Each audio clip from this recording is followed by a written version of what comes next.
যুক্তরাষ্ট্রের president Donald Trump জানিয়েছেন, রাশিয়ার প্রেসিডেন্ট ভ্লাদিমির পুতিনের সঙ্গে তার ফোনালাপে অসাধারণ অগ্রগতি হয়েছে এবং ইউক্রেন ইস্যুতে তারা হাঙ্গেরিতে মুখোমুখি আলোচনায় সম্মত হয়েছেন। এই অবস্থায় তিনি ইউক্রেনকে টমাহক ক্ষেপণাস্ত্র দেবেন কিনা তা নিয়ে অনিশ্চয়তা তৈরি হয়েছে। গত আগস্টের পর এই প্রথম ফোনে কথা বললেন তারা। ট্রাম্প দাবি করেছেন, পুতিনের সাথে এই ফোনালাপটি অত্যন্ত ফলপ্রসূ হয়েছে। ওয়াশিংটন ও মস্কোর প্রতিনিধিরা আগামী সপ্তাহে দেখা করবে বলে জানান তিনি।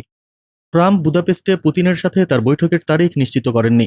ক্রেমলিন জানিয়েছে যে অত্যন্ত স্পষ্ট এবং বিশ্বাসযোগ্য ফোনালাপের পরে অবিলম্বে শীর্ষ সম্মেলনের কাজ শুরু হবে।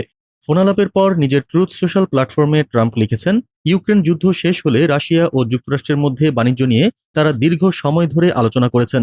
তিনি জানান, দুই দেশের উচ্চ পর্যায়ের উপদেষ্টারা আগামী সপ্তাহে একটি অনির্দিষ্ট স্থানে বৈঠক করবেন, যেখানে মার্কিন প্রতিনিধি দলের নেতৃত্ব দেবেন পররাষ্ট্রমন্ত্রী মার্কো রুবিও। ট্রাম্প আরও বলেন, শুক্রবার তিনি পুতিনের সঙ্গে আলোচনার বিষয়ে জেলেনস্কিকে অবহিত করবেন। আমি বিশ্বাস করি আজকের ফোনালাপে বড় অগ্রগতি হয়েছে, বলেন তিনি।